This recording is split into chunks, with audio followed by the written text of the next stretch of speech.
We interrupt this program to bring you an important Wayfair message. Wayfair's got style tips for every home. This is Styles McKenzie helping you make those rooms sing. Today's style tip. When it comes to making a statement, treat bold patterns like neutrals. Go wild, like an untamed animal print area rug under a rustic farmhouse table from Wayfair.com. Arr, fierce. This has been your Wayfair style tip to keep those interiors superior. Wayfair, every style, every home. If your job at a healthcare facility includes disinfecting against viruses, you know prevention is the best medicine. And maintaining healthy spaces starts with a healthy cleaning routine. Grainger's world-class supply chain helps ensure you have the quality products you need when you need them. From disinfectants and cleaning supplies to personal protective equipment, so you can help deliver a clean bill of health. Call 1-800-GRAINGER, click Grainger.com, or just stop by. Grainger, for the ones who get it done. The numbers told the story, they always do. It's one of those idiots who believe in analytics. This is a numbers game with Gil Alexander on VSiN. All right, let's have some fun. Happy Friday. It's time for a numbers game. He's Kelly Bidlin. I'm Joe Serralo. Kelly, it's going to be the last show after a hell of a 2-week run together, man. Man, we're going to miss you, Joe. We're going to miss you. You know, I'm just going to miss having a co-host, period. Sorry if that's not exclusive to you, but... I was going to say, you're going to have to do regular check-ins with me and Gil, but I forget me and Joe have had I don't even want to say an unspoken because it's been spoken. It's been like, hey, I like you, I respect you, I'm never going on your show because it's too early or too late. Yeah, absolutely. Hey, you know, when I was living at Circa for a little bit, Yeah. I popped on That's once or right, you twice. popped on once. Yeah. It's a lot easier when you just have to come downstairs. Right, yeah. It's like, hey, can you walk downstairs for me? Thanks. Right. All right, yeah, I'll stop at Jackpot's, get a coffee. I'll be there in 10. You know, someone canceled on... That's, by the way, how it happened. I'm sure it was someone canceled on Kelly. Oh, Joe! Like our friend Paul Carr, he was like, look, I got too much going on. I can't do it. Call in Serralo. He can be my sub. And, no, not at all, actually. Paul's one of the go-tos when someone else cancels. Oh, really? Yeah. Paul's Mr. Reliable. I'm not going to put them all out there, but I got my go-to guests, that's for sure, that if someone cancels, I'm giving them a call. I love it. Well, we've got Paul on the show today. I can't wait. He's going to kick off hour 2 for us right here in hour 1, just about 30 minutes away. Josh Fisher, the creator of Stripe Sports, one of my regulars on Cashing Out, going to break down some NBA futures with us. And then how about some MLB talk with Anthony Recker, former MLB catcher. You catch him now on MLB Network. That's going to take us home later on in hour 2. Great guest lineup to send us off here in the final episode of our little 2 weeks together on a numbers game. Make sure you get involved with the show on Twitter at the Joe Serralo for myself, at Kelly Bidlin. Best tweets get read on air. Make sure that you get your voice heard. Become a part of the program. Kelly, how was your what was your take on that hockey game last night? I thought that was everything, regardless of who won at the end. I thought that was everything we needed the championship to be. Whole lot of fun, man. Whole lot of fun. I mean, if you can keep my attention locked in for the entirety of a hockey game, which that pretty much did, you did a great job. And man, overtime was crazy. I still can't get over that. I can't believe. Saves. And I had money on Canada, and I can't believe the U.S. didn't win that in OT. I mean, Binnington was just, he was the second star. Obviously, McDavid, the game-winning goal, got first star honors. But Binnington, you could really argue, deserved to be the first star because he made so many saves in overtime where it was like point blank, this one's got to be over. U.S. is going to bury him. Like a couple tough saves, too, man. Like, they're like really, really good saves. The extension he had on one coming in from his left was, I mean, they showed the replay like 2-3 times, was just absolutely stunning extension. Just a great game by Binnington.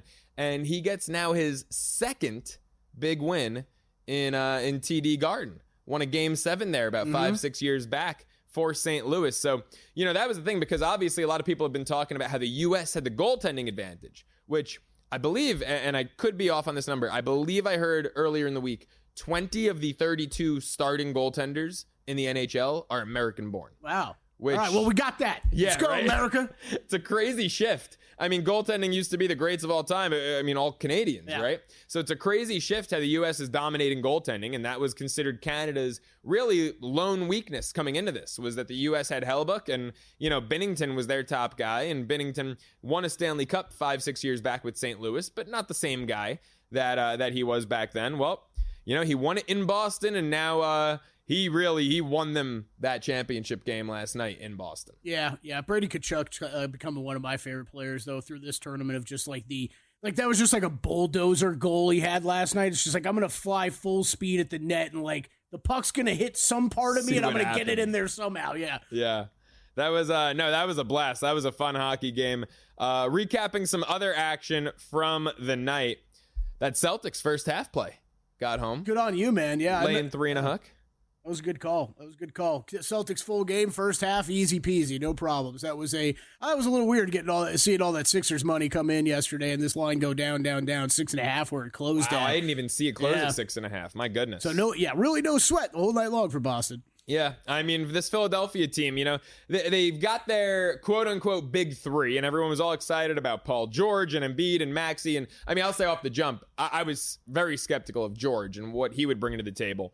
But, I mean, none of these guys did anything, right? Embiid, 3 for 9 from the floor, 15 points. George, 17 points, which honestly is better than I feel like a lot of outings we're seeing out of him. Maxey, who's had, I think, a terrific season, 16 points, 7 assists, modest, respectable game, but nothing that you'd expect out of those guys. You'd think one guy get you home with 20, 25, 30 maybe. For all these guys to be stuck in the teens, 15, 16, 17 points respectively, it's like someone take the reins over here. Yeah, I got a soft spot for Tyrese Maxey. I really like him as a player. And won a most improved player ticket about him last year. But you saw him last year take that jump. He become an all-star, become a great player. But I'll tell you, Joe, it's a lot to ask of that guy this year, where all of a sudden you go from last year into this year, and it's, you had Joel Embiid concerns, but you add Paul George. You don't expect things are going to be nearly as bad as what they are with him. I had Paul George having the worst season of his career pretty much.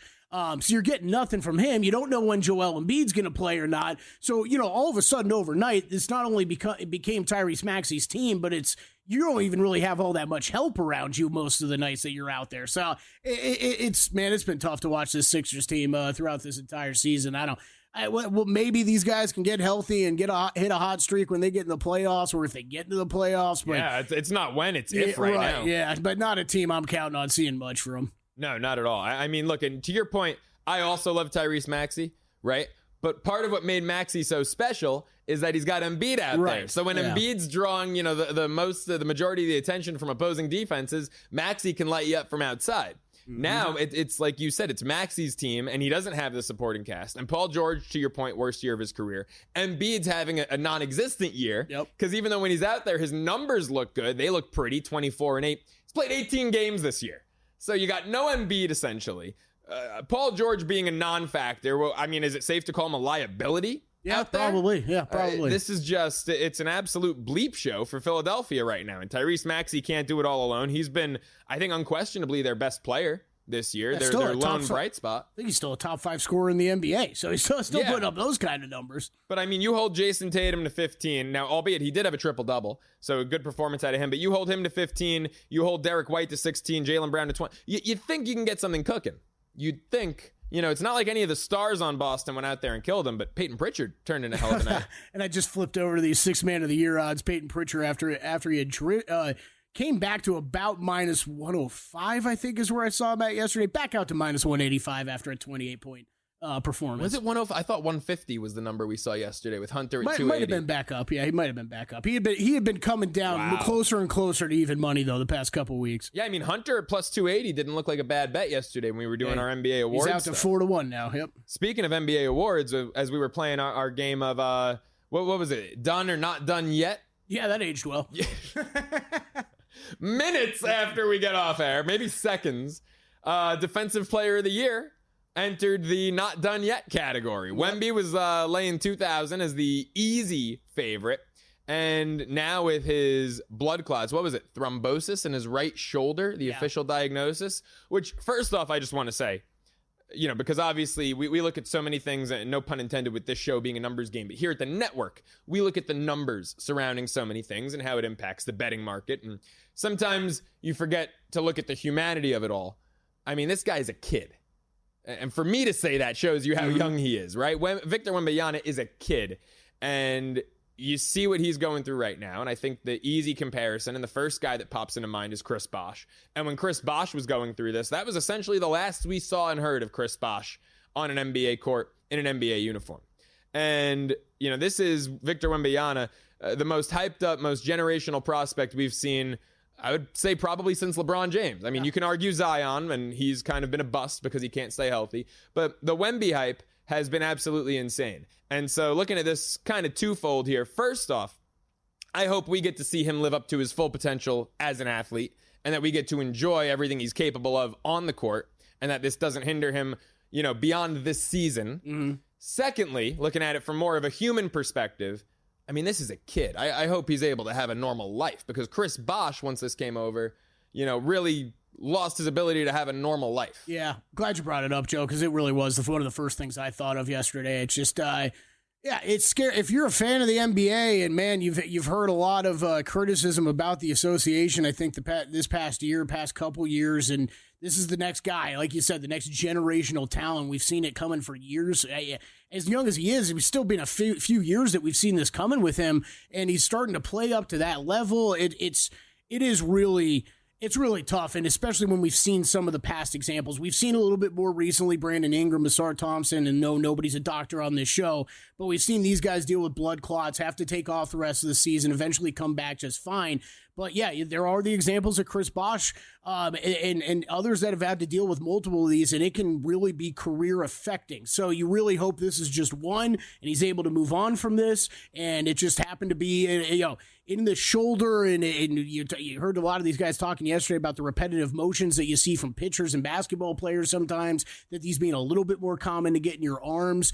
But still, it's a freak injury, and obviously not something this team was expecting after trading for De'Aaron Fox and hoping to make a run, towards the playoffs, towards a play-in with De'Aaron Fox and Victor Wembanyama. This hits them, and all of a sudden it brings their season to a complete halt. And Joe, as far as the Spurs go to, and I know we want to talk Defensive Player of the Year, probably have to bleed that over to the next segment. I think as far as the Spurs go, you have to start thinking about this team very, very differently than we were thinking about them just a week ago. It's, hey, are they live? I mean, we had Zach Cohen on just last week. I've brought it up a couple of times of this being a team I'm interested in making a push this second half of the season and trying to get into that play-in tournament and make a run at the playoffs. And now you got to wonder if they start turning into a tanking team to try to get another high-end talent to pair next to Victor to going forward. Yeah, I mean, wow, he's just turned 21 a month ago. Yeah. Hopefully this doesn't hinder what could be, should be, will be a great career if he's out there and if he's healthy. I'll tell you what, they didn't tank last night. We'll get into some surprising results in the NBA last night, as well as some award race updates on the other side. He's Kelly Bidlin. I'm Joe Serralo. It's a numbers game.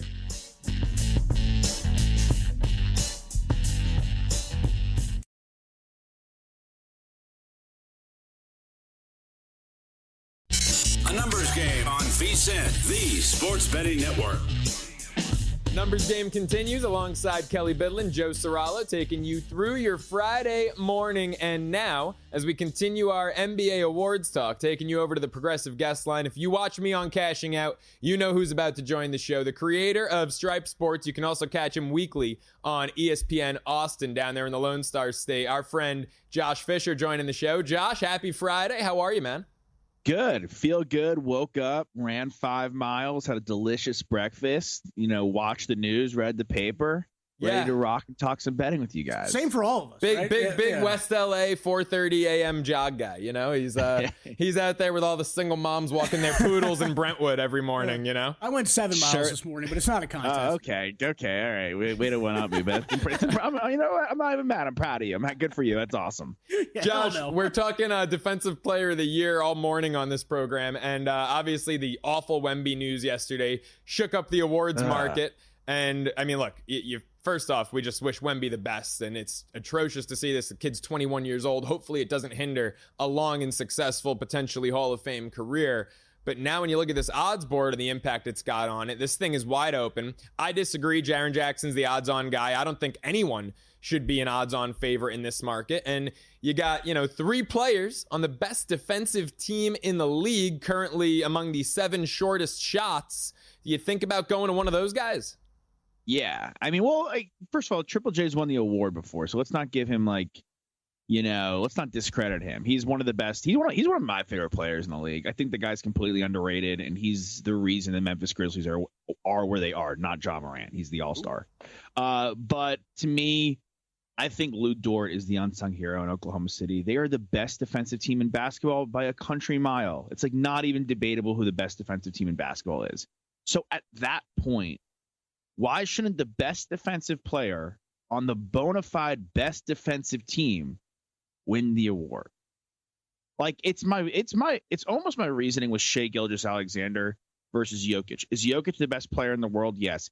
Has he been more statistically impressive than Shai? Probably. All that to be said, they are without a doubt the best team. So why shouldn't the best player on the best team win the MVP? Isn't the whole point of this to win? Isn't winning everything? Well, I don't know. So that's just how my little rant for the morning. Where I would come back on that, though, is that, we've seen this in MVP races in the past. When a team has two guys, in this case, three guys who all excel in one area, do you think there's a chance that they take votes away from each other? Would that give you pause in betting Dort, knowing, hey, maybe some people are going to bet SGA? He's the best two-way player in the game. Obviously, this isn't the two-way award. It's a Defensive Player of the Year award. But I could see these guys taking votes away from one another. They could. Yeah, they could. They realistically could. I don't even... Is he the best two-way player? I mean, that's a whole Giannis debate we could have for another show. But Lou Dort, to me, he gets no love, man. He does all the dirty work for this Thunder team. He picks up the toughest matchup. He guards the best wing player, and it's the NBA, and there's a bevy of good wing players, right? And he can pick up the best guard. He could realistically, like, he could guard 1 through 5. You know what I'm saying? If he had to, like, he's that gritty. He's that tough, and he's that strong. So to me, if this team continues to excel the way they're excelling defensively, and if they could even continue to widen the gap defensively a bit more, I think he should be rewarded. And the odds are just so juicy. Like, yeah, you don't throw the mortgage on this thing. That's not what we're advising here. It's just a couple sprinkles in the cupcake. You know what I'm saying? Like, it's not going to hurt you. Yeah, Josh, I'm with you. I'm with you from the standpoint of I don't think the two guys at the top should be that short. I think this is way more wide open. I think there absolutely could be love that goes to the Thunder here for what they've done all season long on defense, like you're talking about. I do think the cases are tough to chop up from OKC. I want to hit a couple other guys on this list, though. Dyson Daniels. Do you believe he's really live? Because I think he'd have to have a pretty sick end of the season and get back to what we saw sort of at the beginning. I know it's 3 steals a game, but I think he's going to have to even get better than that to really be in the mix here, considering his team defense. Yeah, I mean, I think that's more of like a flashy pick. I don't foresee that happening. I think their team unfortunately got cooked when they lost Jalen Johnson. Like that whole thing went away. So I unfortunately for Dyson Daniels, who's had a fantastic year, he's come on strong. With the whole Murray injury, that deal looks like it's blown up in their face. Again for New Orleans, but Dyson Daniels, he's probably a year away from really taking a good stab at this award. So, Josh, we're talking a lot about Thunder players here, and that they're obviously right now undisputably the best team in the league. They're not the team you're riding with to the end. Give me a team you love in the futures market in just a slew of different ways. Hey, give me the Nuggets, bro. They have the best player in the world. They're the best player in the world who, by the way, has already won. Then his second and third best player, I know they're not like they don't have the same sex appeal as like Jalen Williams, who I love. Like, I think J-Dub, if you actually watch any Thunder game, which you should, because it's really good basketball. Jalen Williams is such a freak athlete, man. He is so good, and he is so quick and agile. I love watching him go to the basket, man. He is so good to me. But you still have Jamal Murray. You still have Michael Porter Jr. You still have Aaron Gordon. Michael Porter Jr., by the way, and Jamal Murray are starting to turn it on pretty nicely. All those guys have won the NBA Finals, and it's not like they won 5, 6, 7 years ago. They won 2 years ago with Mike Malone, their head coach. This whole team's done it. Sans Kentavious Caldwell-Pope. By the way, Christian Brown's gotten older. By the way, you add Russell Westbrook, who will literally do whatever it takes at this point. Look at him play the game. Yeah. He will do whatever it takes to win. He does not care anymore. He will fight a janitor if it takes them to win this championship. A pregnant woman, some would say. And the other team, and the other team's locker room. Russell Westbrook will do whatever it takes to get this thing over the finish line. And to me, I think this team's incredibly dangerous. They're incredibly hot right now. And at the end of the day, there's 5 guys on the court. When you have the best guy and it's not even close, I have to ride with you, especially at plus 1,400. Again, way too nice and juicy for me to pass up on that stake. So are you taking Jokic MVP then as well? Might as well, baby. Like, it's just look, if he closes, what if he closes the gap? Hypothetically. And by the way, on like the Wembanyama injury on so many levels is awful. He, again, scary, very young. He's had an unreal sophomore year. The weird betting angle you could take from it, especially now in the NBA where there's minimums guys have to play. Like, at this point, you hope everyone stays healthy. You never root for a player's injury, but you have to sprinkle a little cash in some places because someone could go down. And then that all of a sudden, like, now the defensive player of the year, which was such a bona fide lock, is wide open. So if you're really just putting your betting hat on and being a little callous here, right? Like, you have to sprinkle a little cash because, God forbid, the worst happens to a player. Again, this is the last thing we want. You never root for an injury.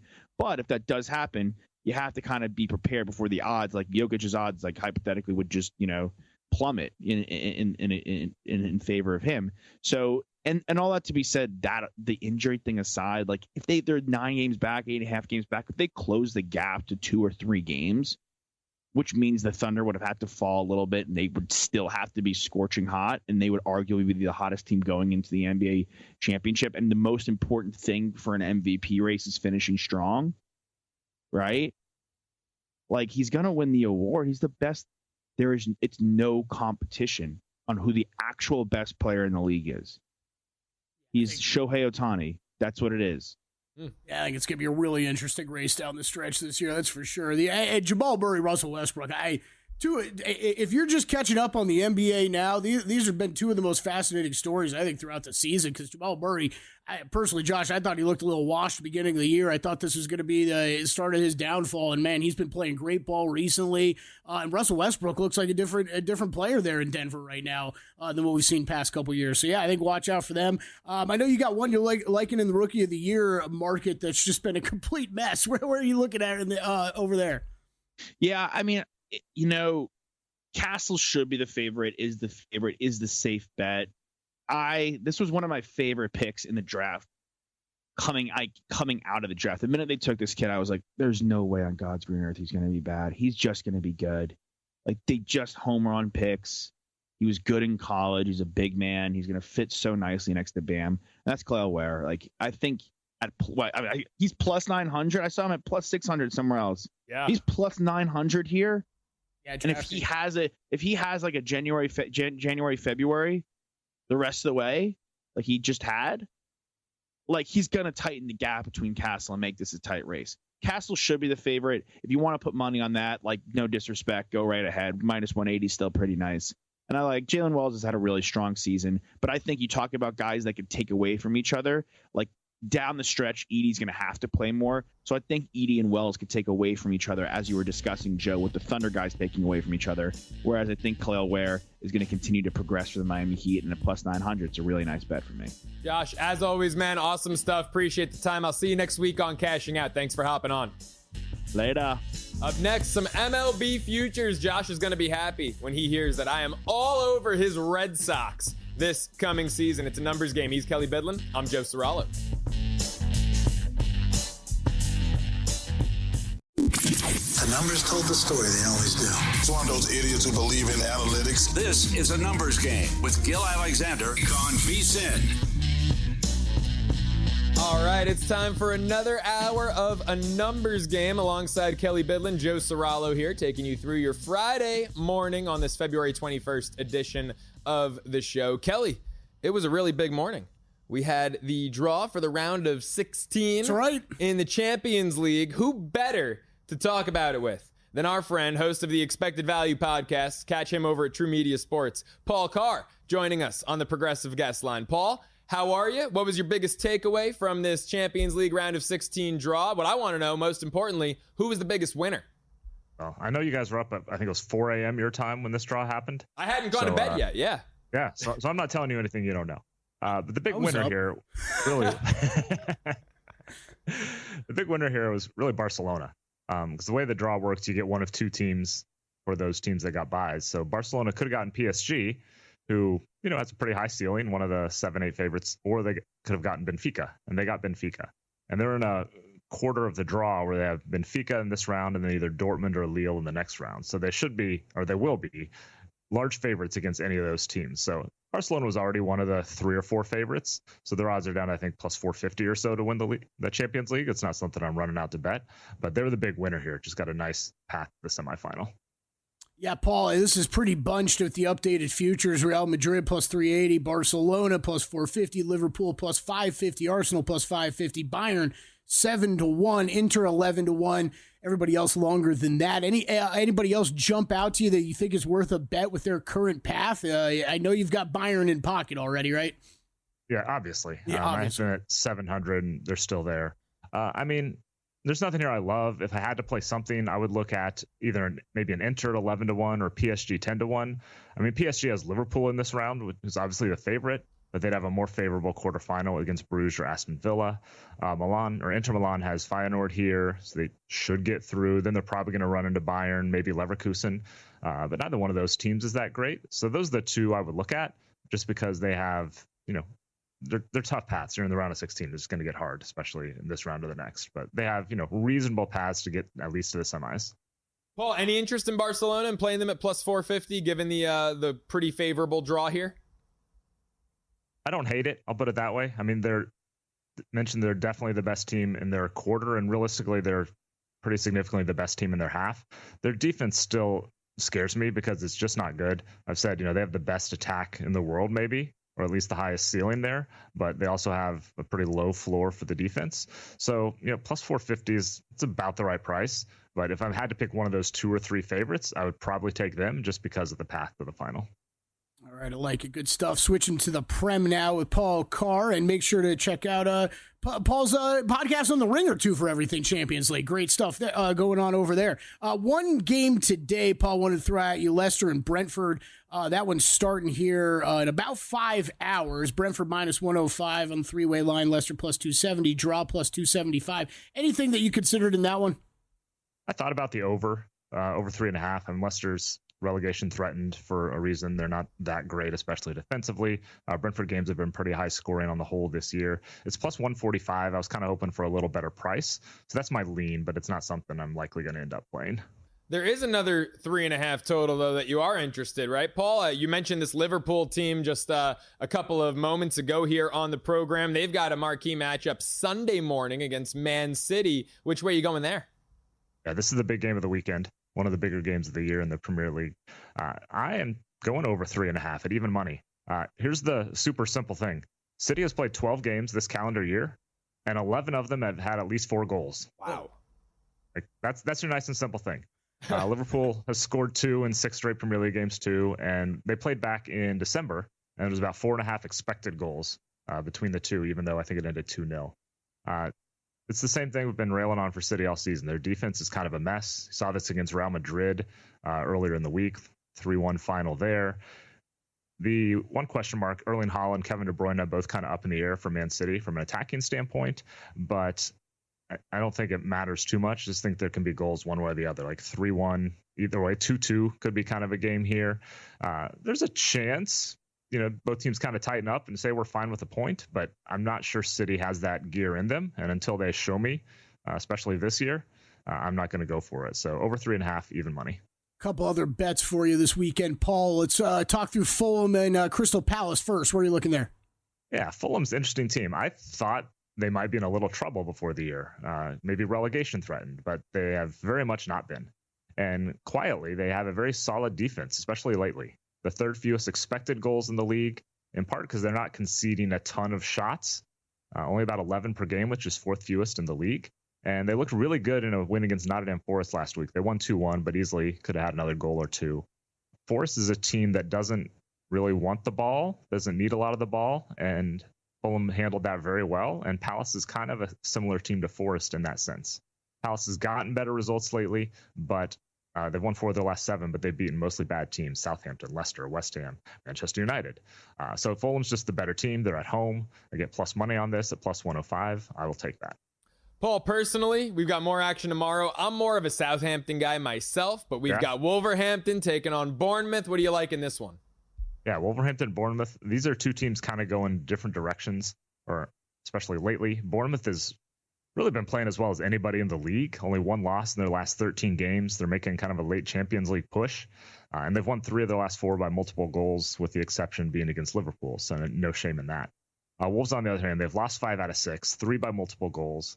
Tough opponents in that stretch, but hey, Bournemouth's a tough opponent. Like I said, playing as well as anybody.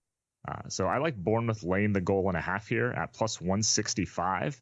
Bournemouth's one of the top 5 teams defensively, as far as both the total number of shots and expected goals they're conceding, and also they don't concede high quality shots. So I think the defense holds up well. 2-0, 3-0 type of game for Bournemouth here.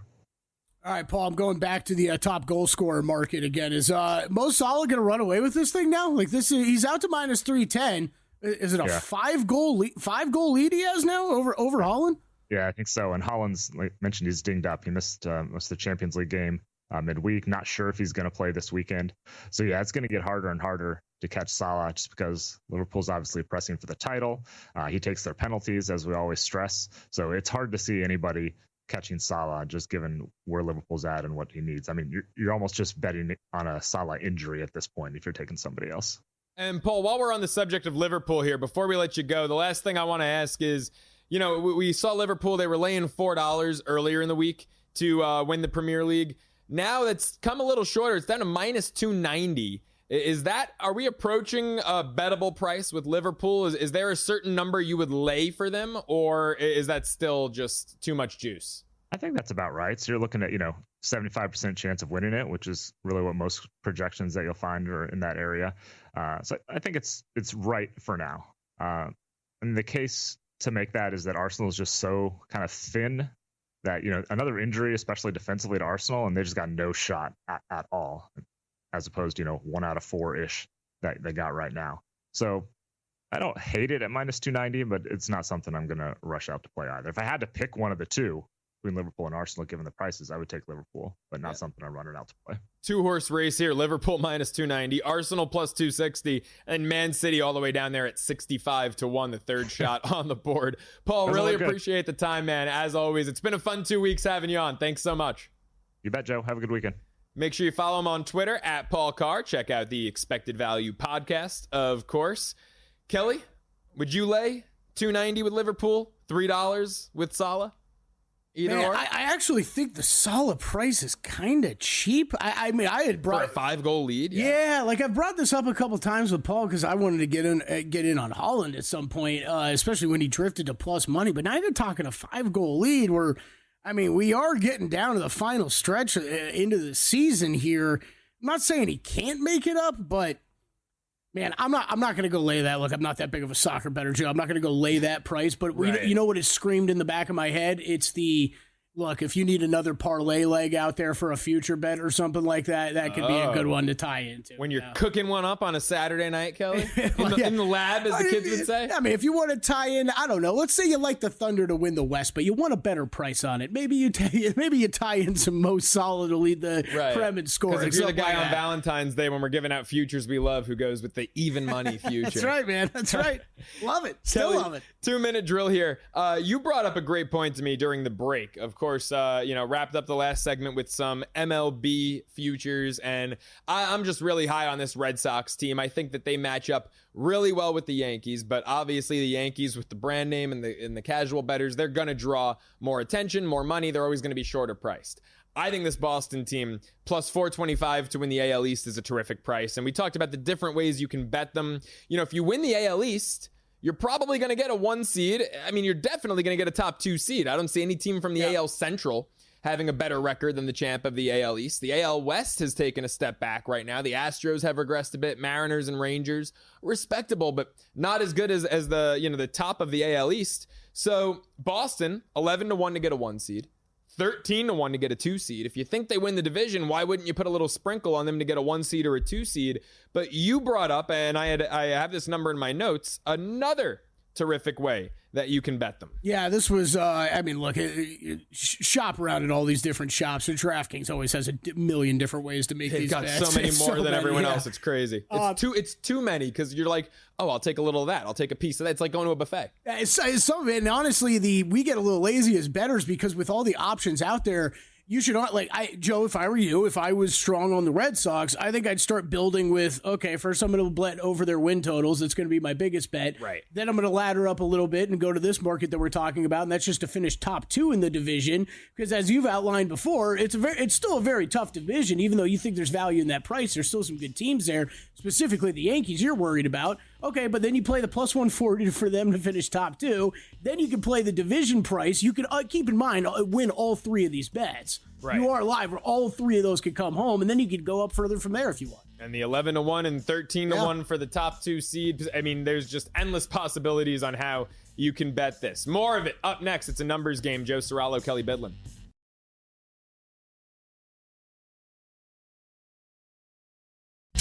A numbers game on VSiN, the Sports Betting Network.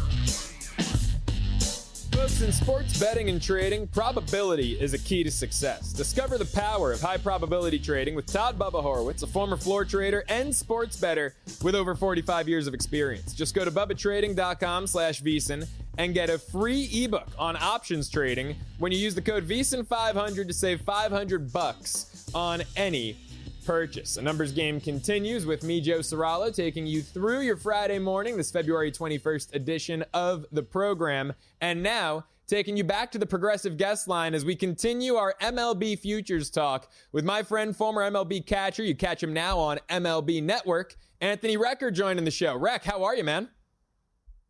I'm doing great, Joe. How are you? Now that you're on the show, I'm fantastic. I always love getting to chop it up, and baseball season is right around the corner. We had some spring training action yesterday, Cubs and Dodgers, opening day just over a month away. Rec, I can't wait to get into some of these futures markets. So let's start with the American League East, because I think this division is mispriced. You've got the Yankees, understandably so, as the favorites, plus 110. But then you've got Baltimore at a little less than 3-1 behind them. And the Red Sox, currently the third shot at plus 425. Rec, tell me if you think I'm wrong here. I don't love the offseason the Orioles have had. I think the Red Sox should certainly be more of a favorite than Baltimore. I personally like them to win the division plus 425. What do you think about the AL East, and is this Red Sox-Yankees rivalry going to be back this year? The Red Sox-Yankees rivalry will be back in full force. I couldn't agree with you more about really disliking the Orioles offseason. Unfortunately, they just were not able to add, the type of quality arms that they needed in that starting rotation. I know they added a little bit to the bullpen, but I'm not sure they're going to have enough from a starting rotation standpoint to fill the innings that they're going to need. I mean, a huge loss in Corbin Burns, obviously. And what did they replace it with? I mean, Charlie Morton? I love Charlie. He's outliving Father Time right now, it seems like. But at some point, that cannot be your solution, and so they've got to drop, in my opinion. They didn't even win the division last year. So to me, when I look at that, I look at the Yankees and the Red Sox kind of neck and neck. And if you're getting that money, that kind of money on the Red Sox, absolutely. With what they've done with the rotation, Garrett Crochet, huge add. Walker Buehler, love what he brings to the table from a competitiveness standpoint, what he gave, obviously, the Dodgers down the stretch run last year. That's the type of performance that we've come to expect from Walker Buehler, and he's done that in the playoffs over and over and over again. And with the way that they've, filled out this lineup now with Alex Bregman joining what was a really good lineup with young guys and Wilyer Abreu and Ceddanne Rafaela, and Connor Wong's been great behind the plate, offensively at least. They've got, and with a healthy Tristan Casas, which we barely even saw him last year, if at all. I mean, this is the type of lineup and starting rotation that has a lot of great pieces. And what that has done is it's allowed them to move guys like Garrett Whitlock to the bullpen to go with some of the acquisitions they made, and Liam Hendricks. Aroldis Chapman seems to be another one of those guys who is outliving Father Time, just kind of keeps going. And they've got some other really nice pieces back there, and they'll be able to fill some of those spaces. And I didn't even mention some of the great top prospects that they've got coming through their organization right now. They made the trade and got Vaughn Grissom. We know that. but Roman Anthony, one of the best hitting prospects in all of baseball, he's ready to make an impact, and they have more on the way. This team is built with a lot of depth, a lot of youth, and a lot of experience. Those are all those championship factors that we talk about. I see this team, whether they win the division or not, they've got a really good shot at making a lot of noise. And in doing so, obviously giving the Yankees a run for their money. Well, I'll tell you what, Rick. I mean, if you look at DraftKings, there are so many ways to bet them right now. I'm curious if any of these stand out to you, which ones you might be interested in. So I mentioned to win the division, they're plus 425. There's also a top 2 market. So you and I are pretty low on Baltimore. For the Red Sox to finish top 2 in the American League East, you can get plus 140 on that. And then here's where things get interesting. If you think, like myself, they're going to win the division, then I'd imagine you think they're going to get either a 1 or a 2 seed. I don't know if anyone from the AL Central, if that division winner is going to have a better record than the AL East division winner. So here they are, 1 seed, 11-1, 2 seed, 13-1. You could put a little sprinkle on both of those. Any of the odds that I just threw out there stand out to you in a significant fashion? I mean, top 2 makes a lot of sense. That's going to be a highly competitive division. I actually do expect the Rays to be better than they were last year. They're getting some pitching back. I think that team offensively has a chance to kind of shine a little bit in that ballpark that they're going to be in this year, Steinbrenner Field. It's going to be a better, home run, ballpark for them. And they got some guys in that lineup with some juice. I could see them making a run. I don't necessarily see them winning the division, but you never know with them and the way that they're capable of surprising us. They're always capable of it. So I kind of hesitate for that top 2, but I would say, I mean, certainly division is right there for the Red Sox. And if you're talking about, a 1 or a 2 seed, I mean, if you think they can get obviously to that division, nothing wrong with sprinkling a little bit of, on that 1 seed, because I mean, who's going to come out of the AL West? I mean, is it going to be the Astros? I don't know. Is it going to be the Rangers? I don't know. Is it going to be the A's? I don't know. Like, I have no idea who's coming out of there. They're not going to be a 1 seed. And I would certainly say nobody in the AL Central. I think the Guardians took a step back, and I don't think anyone's really ready to overtake them by leaps and bounds. So your 100-game winner in the AL is coming out of the AL East. There might even be 2 teams. And so it's really about whoever wins that division is taking the number 1. So that's where I would go right away. Yeah, I'm with you 1,000%. I struggled to find a bona fide 90-game winner in the AL Central or the AL West. I could see, 88 getting the job done in each of those divisions. How about a division that could have 3 90-game winners? Probably won't, but it could. The NL East, this one is wide open. You've got Atlanta plus 110 as the favorites, Philly plus 215, and then our Mets plus 240, the third shot on the board. Are you leaning in any one direction of those 3 teams? And then with respect to our Mets, 90.5 wins, the total. Do you think they go over that? Look, I'm gonna address the Mets first, because I know this is near and dear to your heart, and obviously my own. Being that I played there for so long, the Mets have as big of a scope as they had last year to me. Last year, I could have seen them winning 77 games, and I could have seen them winning 90 games. Obviously, they had a great season, and they ended up, finishing well above what most people expected in the regular season. I thought they did a tremendous job last year. They found great pitching. That offense really produced. And it was really just a matter of that bullpen kind of letting them down at times, and certainly throughout the course of the postseason as to why they didn't go any further. I still think they have too many question marks in the rotation for me to feel good about betting. What do you say? 90.5 wins? 90.5. Yep. I can't. I don't feel good about that prediction. I could still see this team struggling from a starting rotation standpoint and ending up in that mid 80s, win total. I think that offense, obviously, with the addition of Juan Soto, bringing back pretty much everybody else, including Pete Alonso, they are in a position right now to score some runs. That's not a question. Is this rotation built to withstand 162 games? I'm not sure. They do have some good youth and some good, some guys coming up in Sproat. Even, a guy like Matt Allen could come out of nowhere with his age now. I know he's been injured for, several years now. They have some arms coming up. Are they ready to make an impact and fill the gaps that could be there with already an injury to Frankie Montas? Not that I was expecting a lot out of him. But that bullpen doesn't scream consistency yet to me either. I love the addition of Minter, and that's going to help a lot. I think they're definitely better equipped to handle the bullpen than they were last year. They look better to me on paper from that perspective, but that rotation just gives me a little bit too much pause to say that this is a guaranteed 90-game winner. And then again, at plus 240, that was to win the division, so I can't even go there. But yeah, I don't know about that 90.5. That doesn't do it for me. Now let's get to the division. I think Philly and New York are both being undervalued a little bit here. I mean, I love Atlanta. I still think they have everything that they need, and if they get a healthy Strider who can contribute, let's say based off of what he gave you last year, which was, obviously he was out pretty much the entire season. If he can get to 120, maybe close to 150 innings, I don't expect to get that from him.